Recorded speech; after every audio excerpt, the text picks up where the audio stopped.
নমস্কার বন্ধুরা, মা ও মেয়ের রান্নাঘরে আপনাদের সবাইকে অনেক অনেক ভালোবাসা। আজ আমরা এমন একটা জিনিস বানাবো যা আমাদের সবার খুব চেনা, কিন্তু টেস্টটা হবে একদম অচেনা।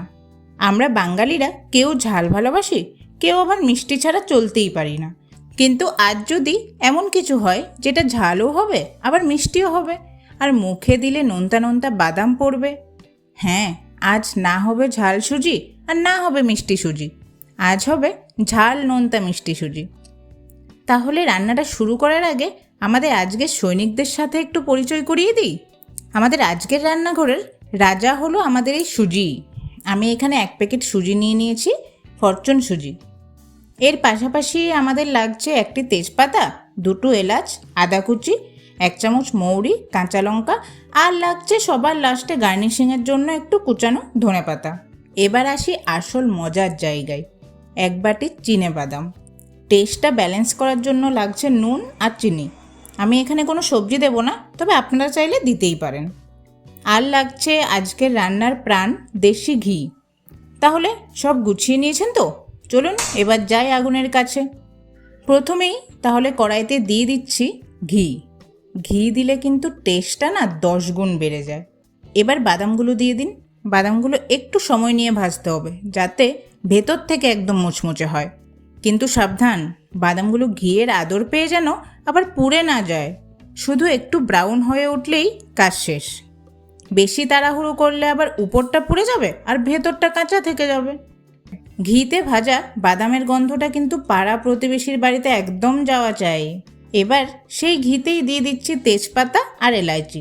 এলাচের মুখগুলো একটু ফাটিয়ে দেবেন, না হলে সেই কিন্তু রাগ করে কড়াইতে এমন বিস্ফোরণ ঘটাবে না। মিষ্টি গন্ধ তো হলো, এবার তাহলে একটু চেঞ্জ করা যাক। তার জন্য এবার দেব আদা কুচি আর মৌরি। আদার সেই গন্ধ, আহা! আদা কুচিগুলো কিন্তু কড়াইতে গিয়ে একটু শব্দ করবে। হালকা একটু ভেজে নিন যাতে কাঁচা গন্ধটা চলে যায়। এবারে আসছে আমাদের রান্নার হিরো সুজি। সুজিটা ঢেলে দিয়ে এবার আসল জিম শুরু। শান্তিতে বসে থাকলে কিন্তু একদম হবে না এই সময়। খুন্তিটা নিয়ে এবার বেশ একটু নাড়াচাড়া করতে হবে। ঘি, আদা আর তেজপাতার সাথে সুজিকে ভালো করে হ্যান্ডশেক করাতে হবে। সুজির প্রতিটি দানা যেন ঘিতে বেশ ভালো করে স্নান করে নেয়। বেশ একটু ধৈর্য ধরে ভাজুন, যাতে সুজির রঙটা সুন্দর বাদামি হয়ে আসে। সুজি ভাজাটা যত ভালো হবে, খেতে কিন্তু ততই দারুণ হবে। সুজিটা যখন বালির মতো ঝুরঝুরে হয়ে লালচে আভা দেবে, ঠিক তখনই আপনারা বুঝবেন আপনার সুজি রান্নার জন্য একদম তৈরি। এখন সময় হয়েছে সুজিকে একটু সাজানোর। এই যে দিয়ে দিলাম পরিমাণ মতো নুন আর তার সাথে হলুদ গুঁড়ো। সুজি তো আগে একদম ধবধবে সাদা ছিল, এখন এই হলুদ মেখেই সে একদম গোল্ডেন গার্ল হয়ে যাবে। হলুদের কাজটা কিন্তু এখানে মেকআপের মতো, রঙও বদলাবে আর দেখতেও লাগবে একেবারে শাহী। এবার এই নুন আর হলুদকে সুজির সাথে এমনভাবে মিশিয়ে দিন যেন এদের জন্ম জন্মান্তরের বন্ধুত্ব। দেখুন, হলুদটা দেওয়ার সাথে সাথে সাদা রঙের সুজিটা কেমন সোনালি রং ধারণ করছে, ঠিক যেন রবিবারের পড়ন্ত বিকেলের রোদ এসে পড়ছে আপনার কড়াইতে। খুব ভালো করে মেশাবেন কিন্তু, নুনটা যেন সব জায়গায় সমানভাবে পৌঁছায়, তাহলেই না হবে রান্নাটা সেই রকম শাহী লেভেলের। রান্নায় নুন কম হলে যেমন ভালো লাগে না, আবার বেশি হলে তো কথাই নেই, মা মেয়ে দুজনেই বকা খাবো। তাই টেস্টের ব্যালেন্সটা কিন্তু ঠিক রাখা খুবই জরুরি। রং তো সোনালি হলো, এবার এই সুজিকে একটু মিষ্টি স্বভাবের করার পালা নাকি। এই যে দিয়ে দিচ্ছি তাহলে পরিমাণ মতো চিনি। ঝাল আর নোনতা তো আছেই, কিন্তু চিনিটা না পড়লে এই রান্নার ম্যাজিক ঠিক জমবে না। তবে হ্যাঁ বন্ধুরা, মিষ্টিটা কিন্তু দেবেন একটু বুঝে শুনে।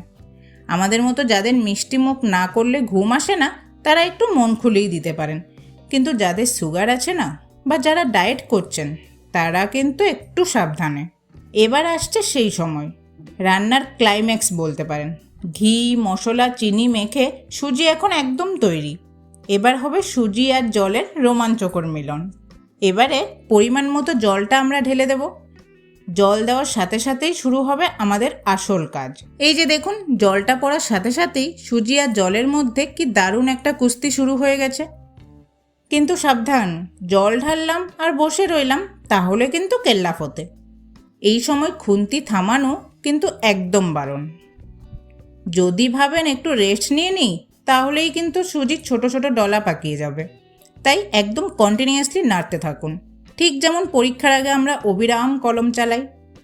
তাহলে দেখুন তো বন্ধুরা, সুজির রঙটা কি অপূর্ব খুলেছে। সোনালি সুজি তো রেডি, কিন্তু এর উপর যদি একটু সবুজের ছোঁয়া না পড়ে তবে কি আর সাজটা সম্পূর্ণ হয়? তার জন্য উপর থেকে আমরা ছড়িয়ে দেব কাঁচা লঙ্কা কুচি আর কুচানো ধনেপাতা। এবারে কাঁচা লঙ্কা আর ধনেপাতাটা খুব ভালো করে মিশিয়ে দিন। ব্যাস তৈরি হয়ে গেল তাহলে আমাদের স্পেশাল ঝাল নোনতা মিষ্টি সুজি। দেখুন তো, এটা দেখে কার জিভে জল আসবে না? আপনারা বাড়িতে অবশ্যই ট্রাই করবেন আর আমাকে কমেন্টে কিন্তু অবশ্যই জানাবেন টেস্টটা কেমন লাগলো। আচ্ছা, আপনারা কি রান্নাতে একটু বেশি মিষ্টি খেতে পছন্দ করেন, নাকি নুন ঝালের কড়া শাসন ভালোবাসেন? তাড়াতাড়ি কমেন্টে লিখে ফেলুন দেখি। আপনাদের এক একটা কমেন্ট আমাদের মা আর মেয়েকে না অনেক উৎসাহ দেয়। ভিডিওটা ভালো লাগলে লাইক দেবেন, আর আমাদের এই ছোট্ট পরিবারের সদস্য হতে সাবস্ক্রাইব করতে কিন্তু একদম ভুলবেন না। দেখা হচ্ছে তাহলে আগামী ভিডিওতে। ততক্ষণ ভালো থাকুন, সুস্থ থাকুন আর খুব খাওয়া দাওয়া করুন। টাটা।